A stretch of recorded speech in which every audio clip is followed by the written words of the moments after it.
ohun tí mo fẹ́.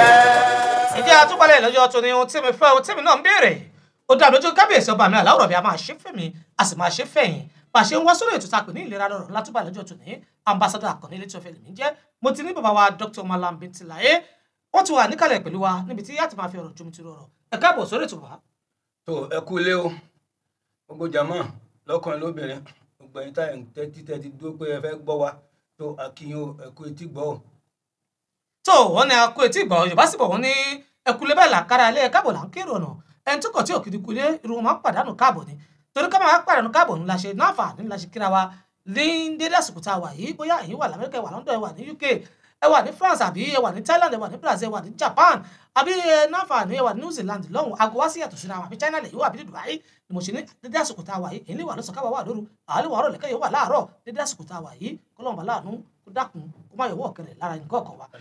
tó bàbá wa Mallam Dr. Bintilaye gbólóhùn tí a kọ́kọ́ béèrè gẹ́gẹ́ bí ìbéèrè wa òun náà ní pé ayé tí a lò lẹ́nìí ayé ti polúkúmuṣu ọ̀tún sá òsì ń sá àti ẹ̀wà níbi tá a fẹ́ ságbà kan torí pé pàápàá jùlọ àwọn ọlọ́mọge wa àṣà lè ní kí wọ́n má nọ́kọ wọ́n má sì fẹ́ nọ́kọ yìí ẹnìkan ló pè wọ́n tí wọ́n jọ dúnàdúrà ó gbà fún òun nígbà fún wọ́n jọ ṣe kínní lábẹ́lẹ̀ níwọ̀nba àgbà díẹ̀ náà kúrò ní pé àwa tá a jóbi wọ́n gbé wá bá wa àbí wọ́n wàá sọ fún wa ṣùgbọ́n kàkà kó rí bẹ́ẹ̀ kò rí bẹ́ẹ̀ mọ́ o ohun tó ń ṣẹlẹ̀ náà ni wípé tọ́mọ obìnrin bá rọ́kùnrin tó yàn láàyò àwọn ọkùnrin tó fẹ́ yàn láàyò yìí bíi kí wọ́n fi wọ́n ṣoògùn owó bíi kí wọ́n fárun abẹ́ wọn bíi kí wọ́n fa ọyàn wọn eléyìí tẹ̀ tí wọ́n mọ̀pọ̀lọpọ̀ obìnrin míì pàápàá jùlọ àwọn ọmọ wa pé ẹ wo àtinúkọ kan wàhálà ni ẹ̀rù ń bà wọ́n àtinúkọ bọ́kùnrin pé wọ́n ẹ̀rù ń bà wọ́n àti dá wọn lóhùn ǹjẹ́ nǹkan kan wà tá a tiẹ̀ lè ṣe táwọn ọmọbìnrin wo òfin máa kó sínú ìgbàdí yìí àbí àwọn tó bá ti rò pé ọkùnrin tí mo fẹ́ yìí tó ní sìn lọ́bì kan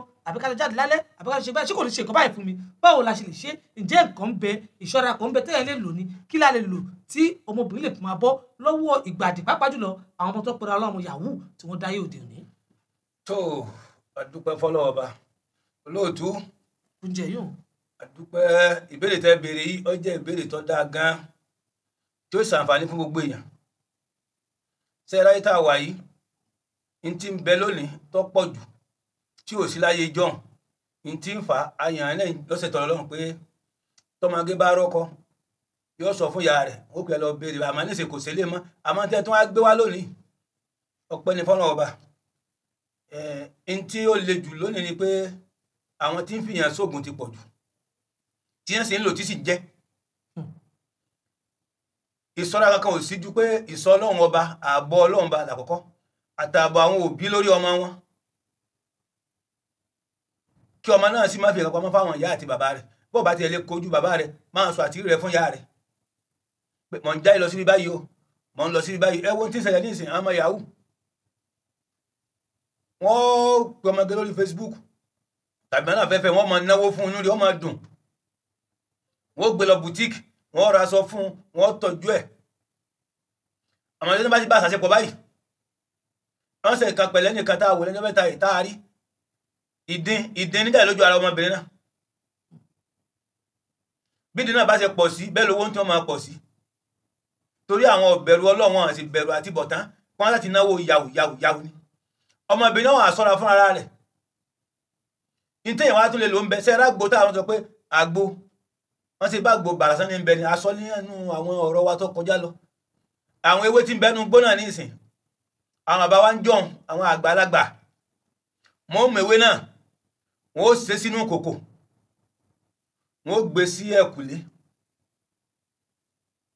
wọn kò tọ́jú bá ti lé o wọn ọmọbìnrin o tó bá ti ṣe nǹkan oṣù báyìí níjọba ti parí nǹkan oṣù rẹ o lọ bomi yìí o kó o fi sanra lọ bu àgbo yìí kó o fi sanra àmọ́ ní sọ pé àgbo tí ń rùn àgbo tí ń tàdé ní a ní kí n lọ bù fi sanra bẹ́ẹ̀ sì lélẹ́yìn ní ìsìn tọ́ nìkan bá pàdé rẹ̀ tó bá bọ̀ lọ́wọ́ lásán ẹ wọ gbà tí coronavirus ṣẹlẹ̀ ẹ wọ ẹ sẹ́yìn lè bàyàn lọ́wọ́ mọ́ ni báyé ṣe wà náà ọ máa sá fún yẹn ni ṣùgbọ́n tó lọ nísìn ní mákàrún alárùn bẹ́ẹ̀ yẹn bá gbé èrò tí ọ̀dà sí ọ àwọn ẹ̀fọ́ tó ewé núgbó tó fi ṣebẹ̀ tó jẹ́ ń bẹ́ẹ̀ pé kò sí jẹ́ lébi kan kò ní ṣiṣẹ́ eléyìí ni pé aráàmù aláàlì ewé ni kèé sóòsà kèé ṣẹbọ ọ̀dà náà nísìn wọ́n sọ wípé ẹ mú ewé ewúro gbogbo àwọn yẹn já sí nísìn ẹmú ewúro téyìn kan bá ń ṣe ọ ẹmú ẹfi ṣe àìsàn dàbẹ́tì yọ lọ ẹmí eléyìí o ẹfi ṣe eléyìí o bó ṣe wà náà nù nǹkan bẹ téyìn ó lò tó pé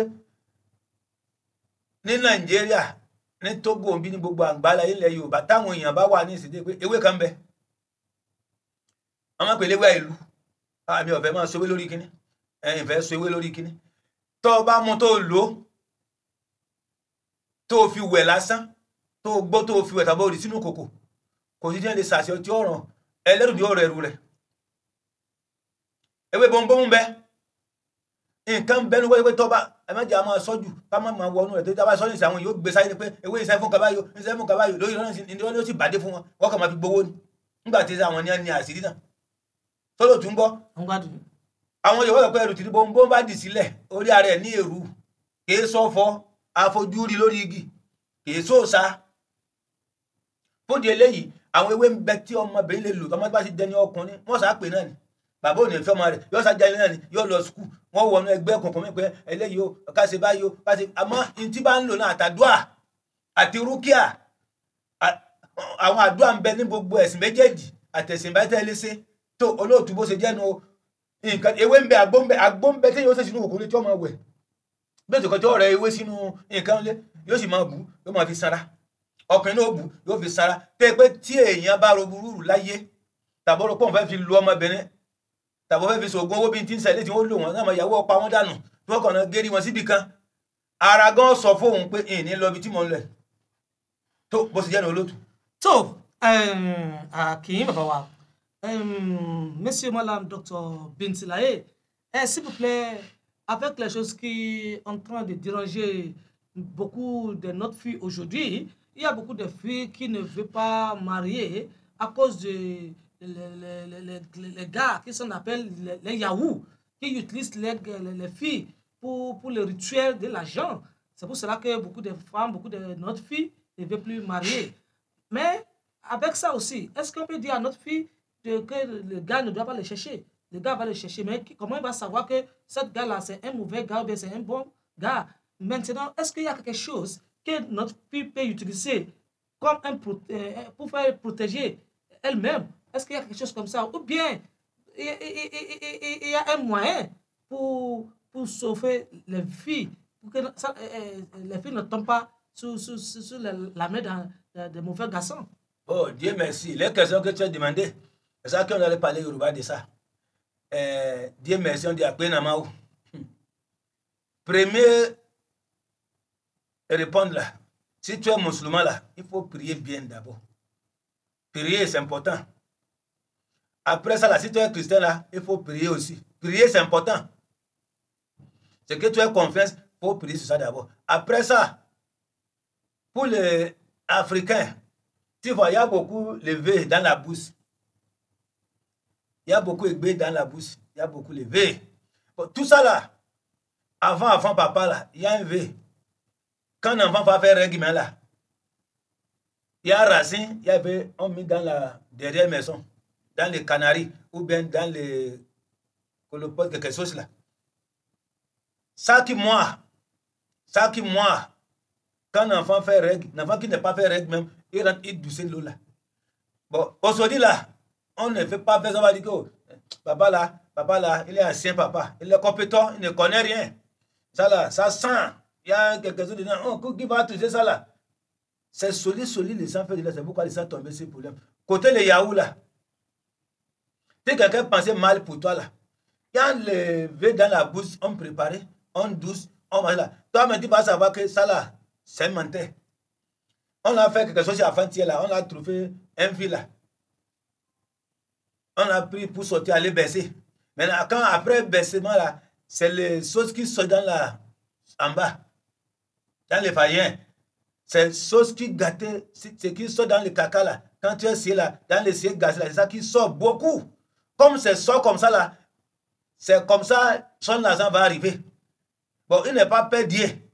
Il n'est pas perdu. Il y a beaucoup d'enfants qui sont campus. Il y a une efficacité. Il faut protéger ton enfant. Il y a des solutions. Il y a ce qu'on va te monter là. Il faut protéger comme ça là. Il faut doucer comme ça. Il faut prier comme ça. Il faut faire rukia comme ça. Il faut faire comme ça là. Il y a tout. Because aujourd'hui là, le monde est gâté. L'enfant, il fait que fait Yahoo, mais là, lui-même, il fait c'était fatu beaucoup construire grande maison boîte il fallait bâtir faire la ça ouya là est-ce que c'est bon que c'est ton enfant qui va trisser est-ce que c'est bon que toi-même la vie c'est lui qui va trouver il va trisser tout ça là il y a solution il y a protéger Dieu il va te protéger inshallah bi kwatile ta tó a tún náfààní àti béèrè lọ́wọ́ Malam Dr. Bintilaye pàápàá jùlọ lórí àwọn ọmọ wa tí wọ́n jẹ́ ọ̀dọ́bìnrin tí à ń tọ́jú láyé òde òní ẹ dákun a rí pé ọ̀pọ̀lọpọ̀ àwọn ọmọ ọ̀dọ́bìnrin láyé lónìí ẹlòmíràn pé bóun bá rọ́kùnrin yìí báwọn bá jáde díẹ̀ yóò léwu dànù bóun bá tún pàdé tọ̀hún báwọn bá jáde díẹ̀ anú ò ṣe mọ́ ọ̀hún wá sáré sọ̀tún sáré sósì wọ́n ní ọkọ ọ̀run ní ń dà wọ́n láàmú ọ̀rọ̀ yìí ọ̀pọ̀lọpọ̀ ọmọ wa tá à ń bí nìṣẹ́ ọkọ ọ̀run kò yé wọn ǹjẹ́ kí ní kan bẹ tá à ń pè ní ọkọ ọ̀run ṣé ẹni tí ò tí ì nọkọ láyé a máa nọkọ lọ́run ni irú ọkọ ọ̀run ṣáǹjọ̀nù ni àbí kí ni báwo ni wọ́n ṣe lè dá ọkọ ọ̀run mọ̀ gan. tó olóòtú adúpẹ́ ọkọ ọ̀run bẹ̀rẹ̀ látòrí pé lájọ́ láti bímọ sáyé ni ó ti sìn wá sílé ayé yàtọ̀ sáfi ṣe ibi tó ń lọ yìí o mo fẹ́ ṣe wọ́n léṣe ń bẹ̀ ní ìfẹ́ gbà wọ́n lẹ̀ o atọkùnrin àtobìnrin ọkọ ọ̀run bẹ ńlá mẹ́ta yé yín ní ìsìn tẹ́ fi mọ̀ pé ọkọ ọ̀run bẹ bẹ́ẹ̀ nítorí ọkọ ọ̀run fi wà ní pé wọ́n bímọ mi sínú lémi ní ìsìn owó òde rẹpẹtẹ ọlá òde ọkọ oríṣiríṣi ṣùgbọ́n ọkọ ọ̀run tí ó tẹ̀lé wá sáyé náà kò ní gbà fún ọmọ náà láti lọ́kọ nú ayé yóò sì máa dà láàmú pé torí inú ẹgbẹ́ tó náà ti wá wọ́n fún lásìkò díẹ̀ ní pé kó wá ni wípé gbogbo nǹkan báyìí kò sí pé asọ̀pọ̀rọ̀ ẹ̀sìn tàbí kankan ń bẹ ní ẹni tó bá ti wà yìí ká gbà pé ń bẹ ntẹ́ wa ń bèèrè nísìnyí pé bóò ni wọ́n ṣe wá mọ̀ pé ọkọ ọ̀run ń bẹ tàbí bóò ni wọ́n ṣe wá mọ̀ wípé àwọn kan ń bẹ tí máa ń ṣe ìgbésẹ̀ tí ọ̀dà fẹ́jà láyé ṣe ẹ̀rọ ọkọ ọ̀run yìí Allah ó dúró lórí wípé obìnrin nísìn yóò lóyún tàbí obìnrin míì yóò máa wọ́ ọmọ kákọ́ bẹ̀rẹ̀ báwọn ṣùgbọ́n tọkọ ọ̀run tó bá ti lóyún oṣù kan tàbọ́sẹ̀ kan jọ́ kan tó bá ti lé tó sí la ọkọ ọ̀run yóò wà bá ṣàṣepọ̀ oyún náà ó sì bàjẹ́ torí kò fẹ́ kó bímọ sínú ayé eléyìí pọ̀ lọ jaburata ọkọ ọ̀run mi sì bẹ̀rẹ̀ ní ṣe pé torí pé ọmọ yìí ibi tó wà yìí ilé olówó ni àwọn wọ́n fẹ́ sọbẹ̀ di ahoro wọ́n lè mú bàbá tó nílé yìí wọ́n wá sọ pé ilé tí ń lọ ẹja jẹ́ kó ṣàṣìṣe ẹja jẹ́ kó dáràn wọ́n sàmọ̀ ṣe ìyá tó bí kó sọ pé ìyá tó bí òun kọ́kọ́ pé kó padà àwọn nǹkan ilẹ̀ àmọ́ furasí ẹ máa ṣàdúà ẹ máa ṣe rúkìá ẹ máa lọ ṣọ́ọ̀ṣì ẹ máa ṣe tìbílẹ̀ ẹ fi bọ́nu nǹkan yìí torí wípé ń bẹ ọ̀dà náà ẹjẹ́ àti ibì kan wò láyé john táwọn ìyá wa bá fẹ́ ṣe nǹkan oṣù àwọn tó bí wa aṣọ ni wọ́n mú aṣọ ni wọ́n fi sójú ara wọn tí ìyá ti mọ́ wọ́n fọ́ dànù wọ́n fomi náà sílẹ̀ wọ́n tún faṣọ náà sí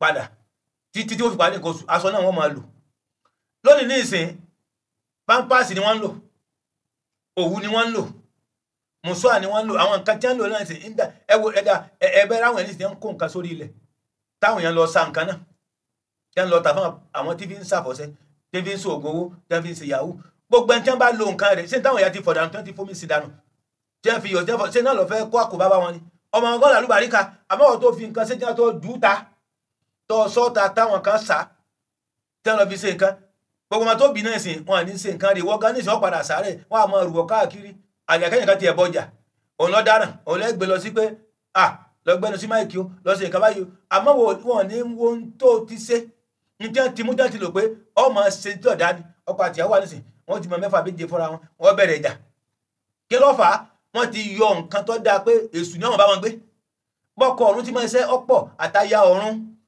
ọ̀pọ̀ jù tí ń bẹ̀rẹ̀ ìjà nú ayé olóòtú bó ṣe jẹ́ nu. Monsieur Malam Dr. Bintilaye, Big Father. Oui, s'il vous plaît, on voulait vous poser une question concernant beaucoup de filles aujourd'hui qui n'arrivent pas à trouver les mariés. il y a beaucoup s'y sont trouvés. Celui-là va dire que non, je ne vais plus sortir avec toi. Il va encore trouver un autre va dire qu'il ne veut plus sortir avec elle. Il y a beaucoup de filles qui sont dit, ils ne savent pas pourquoi les choses arrivent comme ça. Mais concernant notre culture africaine, il y a des filles qui sont dit qu'elles sont écoutées, des gens ont dit que il y a des gens qui sont démariés dans le rivière, dans le forêt, qu'il appelle les mariés de l'autre monde. Oui, les mariés de l'autre monde. Oui, c'est ça. Donc, est-ce que celui qui n'a pas encore trouvé un marié ici, il peut trouver un marié dans l'autre monde? Peut-être dans le sea, dans les plages, tout ça là, dans les rivières, dans les forêts. On ne sait pas là où c'est les mariés à cacher. Est-ce que ces mariés là, on peut dire, est-ce que c'est un diable, c'est un esprit, ou bien c'est un humain comme nous? Dieu merci. Les questions que tu as demandées maintenant, les questions là, c'est très simple. Le sens, c'est même qu'il a dans les problèmes. C'est pourquoi c'est fait mesure avant, c'est dit que prison dans les prisons. Ou bien, c'est parler avant. Que prison, c'est pas tout le monde qui est là maintenant. Il y a beaucoup de gens qui sont morts, ils ne savent pas qu'il est mort. Il y a prison dans les prisons. Tu vois, monsieur. Hey, il y a beaucoup la fille maintenant, elle est poussée. C'est un enfant. Dans notre monde. Il ne sait pas. Il y a beaucoup les garçons même, ils travaillent maintenant là. Ah, moi c'est intelligent. Je suis teacher. Ou bien je suis maquillage, je suis directrice. Je suis tout. Bon maintenant ce n'est rien. L'enfant que c'est un chemin, c'est lui qui conduit grand véhicule là. Il faut fouiller toi, comment tu es. Toi, mais il faut savoir comment tu es. C'est pas que c'est pas la santé qui est solution. La santé, c'est la solution. Santé, tu ne sais pas que médicament. C'est fait boire fragrant, que c'est pas ça. Il y a maladie, beaucoup dans les maladies. Il y a beaucoup de choses qui dérangent au sang. Voilà. Il y a beaucoup de choses qui dérangent au sang. Parce qu'il y a les gens maintenant là. La fille qui dit maintenant qu'il dit qu'il ne veut pas marier.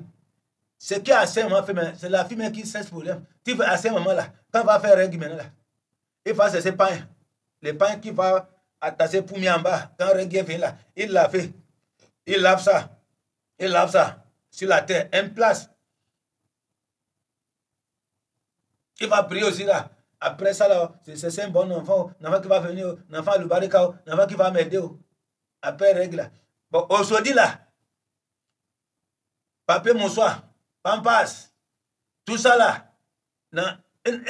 La fille même ne va pas toucher ce qui sont dans son sauce là. Il ne va pas toucher ça. Il va accepter ça. Quand là, c'était ça là, maintenant, les gens qui fait Yahoo, ou bien les gens qui fait mauvais, afin que quelqu'un va ramasser ça. Là où tu as fait ça dans l'odeur. Les gens qui ramassent l'odeur là, maintenant, ils savent ça. Il va aller fendre ça encore. Maintenant, quand on prend ça, maintenant là, beaucoup de choses ça va arriver. C'est ça qui est causé pour que les gens font mariage maintenant. Parce qu'on va déjà parler. Ce que tu as fait pour faire règle maintenant là, tu as accepté ça là. Les gens prennent ça là. Il va dire que je vais construire 2 maisons. 3 véhicules. Il a gagné ça. Parce que ça là, c'est Dieu, c'est commandé à Dieu. Ça là, ça va venir. Règle va venir. Maintenant, quand c'est arrivé comme ça, il a fait les gagner l'argent là. Toi, maintenant, tu vas commencer souffrance, maladie, bouton. Tout ce qui n'est pas mon que ça va arriver, c'est toi. Tu vas marier maintenant là. Hein? Dans 2 semaines, mariage, c'est gâté. Tu vas avec cela, dans 1 semaine, 1 mois, 2 mois, 1 an. Mariage là, c'est gâté. Tu vois, il y a les solutions, il y a le vœu dans la bouche. Comme on mangeait les fétris, on mangeait les boissons, on mangeait les tout animaux. C'est comme ça, il y a les vœux même dans la bouche là. Tu vas doucer, il y a protéger. Après Rukia, après Église, après tout. Bon, il y a Africain, il y a ce que tu vas protéger toi-même. Que si toi-même tu rencontres les gens Yahoo, mais là, tu vas savoir que il est mauvais. Si toi-même, il va te baisser même, quelque chose va te signaler maintenant que, oh, si tu t'as payé dans l'investissement, tout ça, il y a protégé. Les gens tombent, ça, beaucoup ça là. Il y a les solutions, c'est nous. Inch'Allah, je crois qu'il est. So, láàrin bí ìṣẹ́jú méjì mẹ́ta kúrò tó kí wọ́n máa tẹ̀síwájú ẹ jẹ́ kí a lọ sí ẹ̀ka ìpolówó ń padà bọ̀. Que tu sois en bonne santé, le remarquable African Spiritual Master Dr. Malam Al-Radi Bitilaye Big Fada, un grand savant de la médecine des plantes et des herbes. De quelle maladie souffrez-vous? Quel est ce mal personnel qui vous fait pleurer? Quelle maladie vous a cloué au lit pour une très longue durée? African Spiritual Master est là pour combattre toutes les maladies telles que paludisme, les maux des yeux, les maux de tête, les troubles de reins, les blessures intestinales, les règles douloureuses ou irrégulières, la stérilité, fibrome, faiblesse sexuelle, oligospermie, diabète, mauvais œil, faible ventre, consultation spirituelle et plein d'autres. Dirigez-vous vite à African Spiritual Master qui se situe dans le quartier d'Aguel Zongo à Alinka. Vous pouvez aussi les contacter sur le numéro 90 97 05 87 ou 70 30 70 71 ou encore 98 65 76 83. Vous et moi, prenons en main notre santé. Que Dieu nous épargne des maladies. African Spiritual Master, ils sont exceptionnels dans les usages des plantes et des herbes pour la santé. Je souhaite que tu prospères à tous égards. So, ìbéèrè tí a béèrè lọ́wọ́ bàbá wa Malam Dr. Bíntìláyé Big Fada òun náà ní pé àwọn ìṣẹ̀lẹ̀ kan máa ń ṣẹlẹ̀ sí àwọn ènìyàn pàápàá jùlọ bí wọ́n bá sùn tí wọ́n jí ní àwọn tí Ọlọ́run bùn ní ọkọ̀ wọ́n ní báwọn bá fọwọ́ kọkọ̀ àwọn báyìí láàárọ̀ táwọn bá jí pé àwọn fẹ́ tiẹ̀ wo àṣẹ̀ṣẹ̀ tó ṣe kọ lára ẹ̀ àwọn rí pé ọkọ̀ yẹn ń gbóná wọ́n mọ̀ ká ṣé ọkọ̀ àti alẹ́ àná tí mo ti gbé jáde ní òtí tutù kí ilẹ̀ ó tó mọ́ ọkọ̀ yìí ṣe wá ń gbóná báyìí ìyẹn ní ẹlòmíì sì ń bẹ ẹni tóun bá sùn tóun bá jí báyìí gbogbo ara ni ó máa rò wún gbogbo ẹsẹ̀ ni ó máa rò wún bí ẹni pé bóyá òun rè lọ́bì kọ́ ní kò tiẹ̀ yé òun àwọn òun sì sùn dáadáa lánàá ó ṣe wá dé pé gbogbo ara ní rò òun ẹ dákun nǹkan yìí kí ni máa ń fà á ọkọ̀ ń gbóná kí ilẹ̀ tó mọ́ yẹn oríṣiríṣi nǹkan la ti gbọ́ àwọn mẹkáníìkì kan tá a bí léèrè kò yé wọn ẹ dákun kí ló ń fa àwọn nǹkan báyìí. àdúpẹ́ fọlọ́ọ̀bá fún béèrè náà ẹni tí ọ̀rá mi wò rí kò lè mọ̀ pé ayé ń bẹ ẹni tí ọ̀rá mi wò rí kò ní mọ̀ pé ayé ń bẹ ayé pé gba ó pé gba ayé ń bẹ ìbáyé o mo sì bẹ̀yẹ ayé o ẹ má ṣe wá o ẹ sì má ṣe olóòtú mi ẹ sì má ṣe wọn lè rédíò mi ẹ sì má ṣe ẹni tí ń fẹ́ wa ayé ń bẹ o fúndì eléyìí ń tẹ́ ẹ béèrè ìrìn àjò ńlá ni àwọn èèyàn kan bẹ́ẹ̀ ṣe pé wọ́n gbọ́ ọ̀kan nísìnyí ó ti fọkàn ṣe lóru mo depo nú ọkọ̀ ta ló bó lè kó ṣe tán mo depo ẹlẹ́gbà wọn fẹ́ páàkì lálẹ́ tí ń sì wọ́n fẹ́ lómi mo ṣe fún táǹkì tàbọ́kadà mo ṣe fún táǹkì bó lè kó ṣe tán nú ọkọ̀ ọkọ̀ ló gbóná yìí kẹ̀kẹ́ ló gbóná yìí wọ́n ti fi ṣẹ́ lọ ayé tó tó ayé àkámọ́ra tí nǹkan wọn ṣẹlẹ̀ sí yẹn wọ́n náà jáde kó o béèrè pé kíní bóòlù ó sọ̀rọ̀ ara rẹ torí àwọn kan ní ìdí ẹ̀ kòròfo ló wà lọ́dọ̀ tiẹ̀ wọ́n ti gbódi lọ. lẹ́yìn eléyìí èèyàn náà ń bẹ tí ó sùn lóru ní ìsìn wọ́n bá ti mú ọkọ rẹ tí wọ́n ti jí ọ lẹ́yìn tẹ́ ìṣàdúà tó o máa sùn jù tó o ní yan náfìlà lóru tó o ní lọ ṣọ́ọ̀ṣì tó o sì ní tún jókòó lóru pé kó o ṣe nǹkan tìbílẹ̀ náà pé o fẹ́ ṣe wọ́n wá jí ọ lóru wọ́n wá sọ pé a fẹ́ gbé kàga kílẹ̀ tó mọ́ kànga yìí 30 mẹ́ẹ̀lì ni o tàbá fẹ́ràn yẹn lọ sí ìlú kan nígbà tí o ti sì fóònù láyé ìjọ kó tó di pé wọ́n wà pé ẹ̀jẹ̀ ajélé yìí ń ṣeré pọ̀ kò ṣàdúà ẹ̀jẹ̀ ajókòó tì í kò ṣe rúkìá lóru kò yan náfìlà kò lọ ṣọ́ọ̀ṣì kò sì dúró ní ìtìsẹ̀ṣẹ̀ náà kò ṣàdúà kankan ẹ̀jẹ̀ á lò yóò sì sùn gba ní àmọ́ ọ̀hún yóò máa ṣe yóò máa gbéra rẹ̀ sí jíà yóò máa hóhọ̀ ìgbà ń gbẹ́ kòtò lọ́wọ́ nù ń gbẹ́lẹ̀ lọ́wọ́ wọn ránṣẹ́ tó lẹ́nu tó bá jí láàárọ̀ àárọ̀ máa ró ni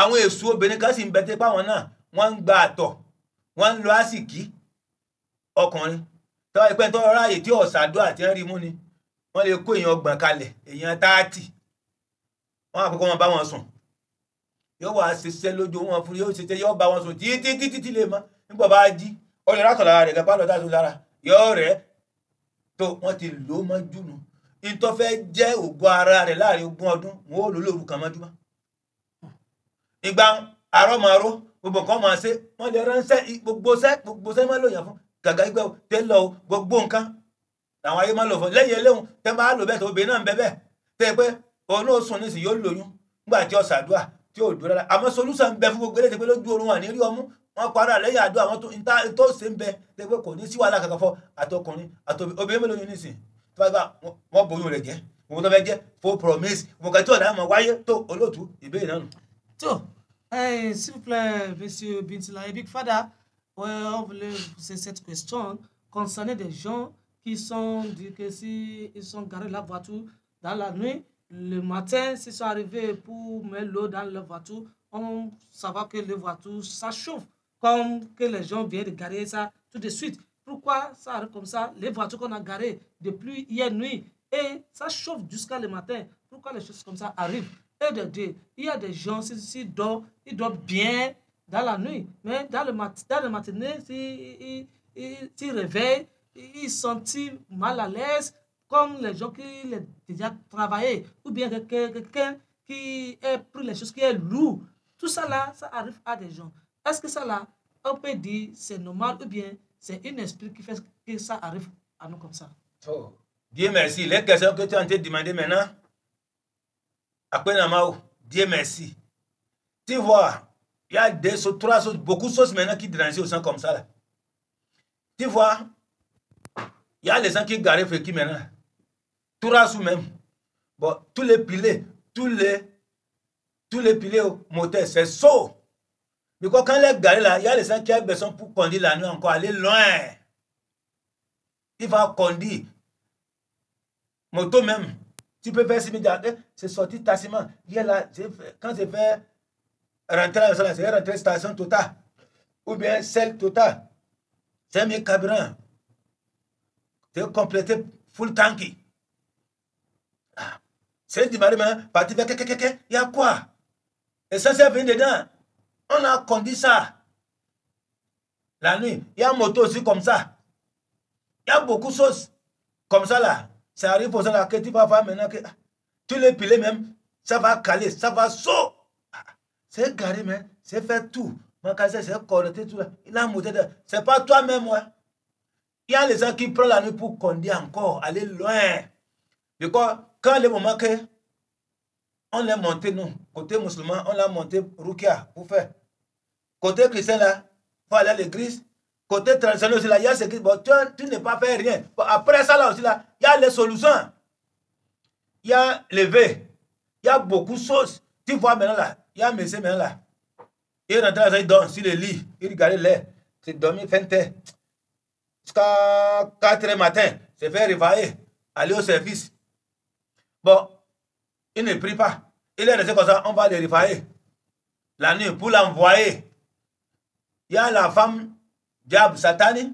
Il y a beaucoup de femmes qui n'est pas bon. Il y a mauvais. Il y a les gens qui est mort, qui est revenu encore. Bon, il va venir maintenant. Il va dire que, oh, maintenant là, il a besoin de 30 personnes. Une personne, une personne va te réveiller pour baisser 30 personnes. Tu n'es pas fatigué. Tu vas fatiguer. Il y a les piles là. On va sortir le là. Il y a beaucoup de fondations, repas. On va faire fondation, les maçons, ou bien ministère là. On va t'envoyer beaucoup de travail la nuit jusqu'à matin. On te rappelle toi. C'est mal col. C'est mal. Il y a un bouton qui est sorti ici là. Beaucoup de choses. Il faut voir quelque chose là. C'est que je vais dire maintenant. Il y a un enfant aujourd'hui là. Avant là, quand on coussait un enfant maintenant là, on va mettre le couche pour les parents là. Maman va laver le caca là, avec la main. Aujourd'hui là, c'est le couche là. Tu c'était ça. Les sangs ramassés, à faire collision.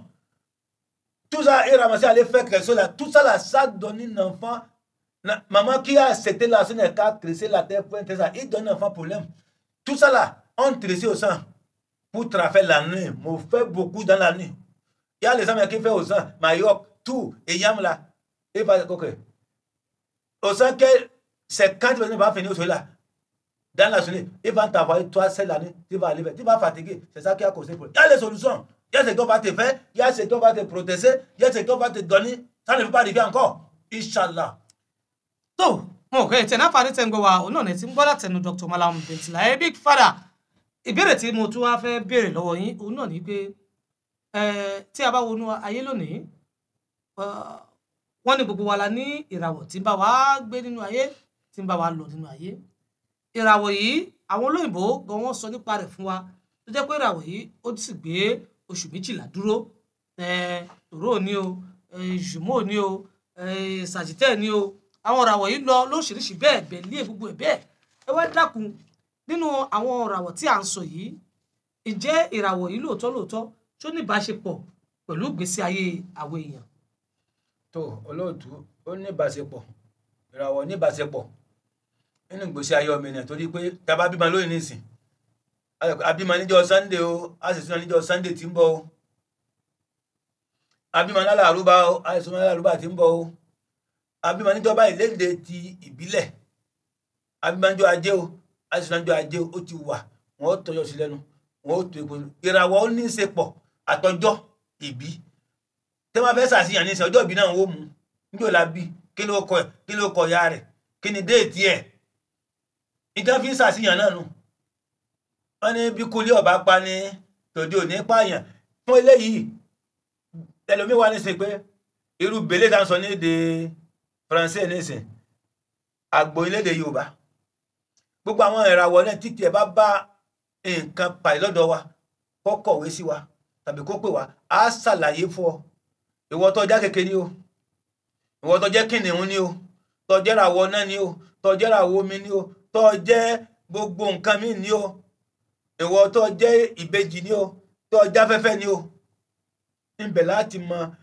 ibi tọ́fà ti bá ọ ibi tẹ́tà ṣe ọ á wà àṣàlẹ̀ ẹni tó lè fẹ́ ẹni tó lè bá ṣọ̀rẹ́ ẹni tó lè bá ṣe ẹni tó lè jẹ ẹni tó lè mú ẹni tó lè bá ní eléhùn kèé sóòsà ọ wà bẹ́ẹ̀ ni a ṣàlàyé fún lédè Arabu ni o lédè Yorùbá ni o lédè Anglais ni o ní Faransé ni wọ́n ṣàlàyé fún ìwọ tí oṣù ẹ bá gbogbo nǹkan náà mu pè wá ṣàlàyé fún àwọn olóòtú tàbí kó kọ̀wé sí wa wọ́n tó bá jẹ́ Bélé ni o Toro ni o Ṣèmó ni o Camel àbí Cancer Lion Verge Balance àbí Balance Scorpion Sagittaire Capricorne Verseau tous 12 les mois là on va te sortir ayọ̀ tiẹ̀ fún bẹ́ẹ̀ àti Faransé ni àti kánò bóyá ìlú òtún torí àsìkò.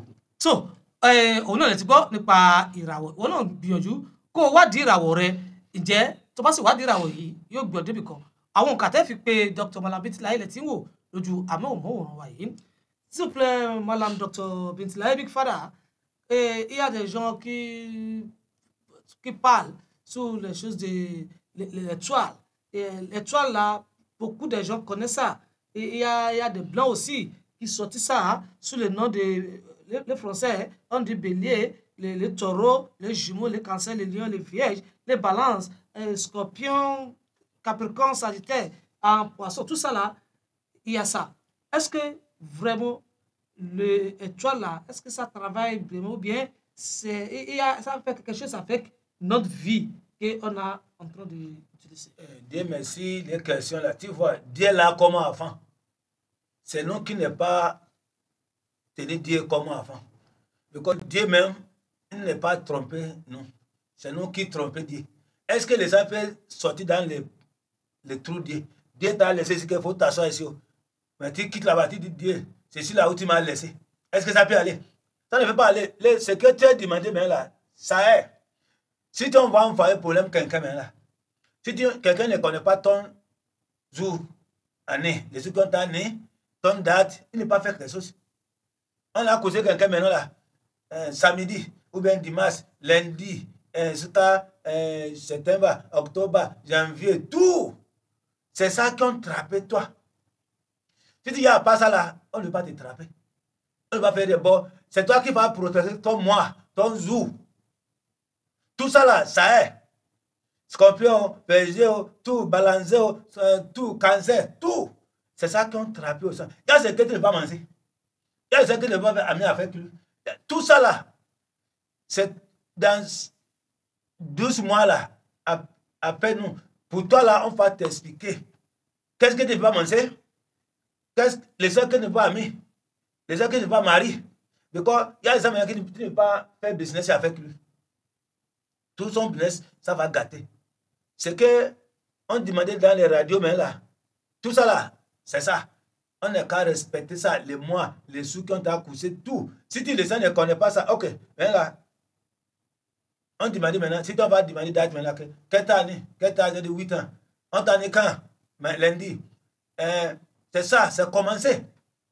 On va mettre dans ton cas d'identité, ton nationalité, ça est dedans. Il faudra que ce travail avec toi, les sous qu'on t'a là, c'est quelque chose. Les mois là, ça va t'aider. Il faut prendre pour toi. Il y a ça maintenant là, il est lion, il est mari, cancer. Ou bien il y a les gens maintenant, vierge, il est mari, balancé. Peut-être ça ne peut pas aller.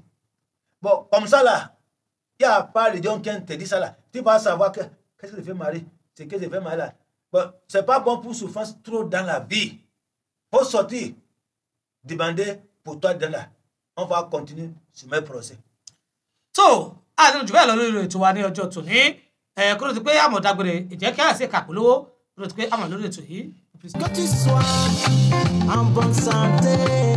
Le remarquable African Spiritual Master Dr. Malam Al-Radi Bitilaye Big Fada, un grand savant de la médecine des plantes et des herbes. De quelle maladie souffrez-vous? Quel est ce mal personnel qui vous fait pleurer? Quelle maladie vous a cloué au lit pour une très longue durée? African Spiritual Master est là pour combattre toutes les maladies telles que paludisme, les maux des yeux, les maux de tête, les troubles de reins, les blessures intestinales, les règles douloureuses ou irrégulières, la stérilité, fibrome, faiblesse sexuelle, oligospermie, diabète, mauvais œil, faible ventre, consultation spirituelle et plein d'autres. Dirigez-vous vite à African Spiritual Master qui se situe dans le quartier d'Agwe Zongo à Alinka. Vous pouvez aussi les contacter sur le numéro 90 97 05 87 ou 70 30 70 71 ou encore 98 65 76 83. Vous et moi, prenons en main notre santé. Que Dieu nous épargne des maladies. African Spiritual Master, ils sont exceptionnels dans les usages des plantes et des herbes pour la santé.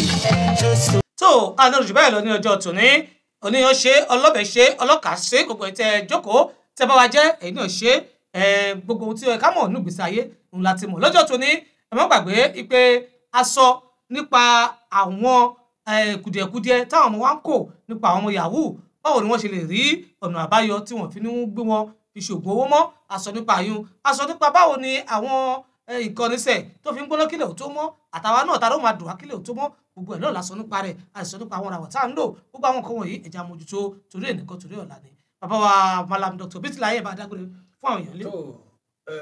oníyan ṣe ọlọ́kà ṣe àtọ́jọ́ náà ẹ̀kọ́ ìbínú àdúpẹ́ fún yín o pé ẹ̀ ń gbọ́ wa ẹ̀ sì ń pè wá iṣẹ́ wọ̀ yìí ṣẹ̀ máa wà lọ gbogbo ẹ̀ bá wà náà sọ̀rọ̀ yìí iṣẹ́ ayé ni ọlọ́yọ̀ wá kó ń bẹ̀ o tout demain qui écouter nous maintenant là on dit Dieu merci toi aussi là bon il faut cesser pour toi il faut quitter là les problèmes Dieu va aider tout demain il y a pas quelque chose il y a pas solution là donc bye bye.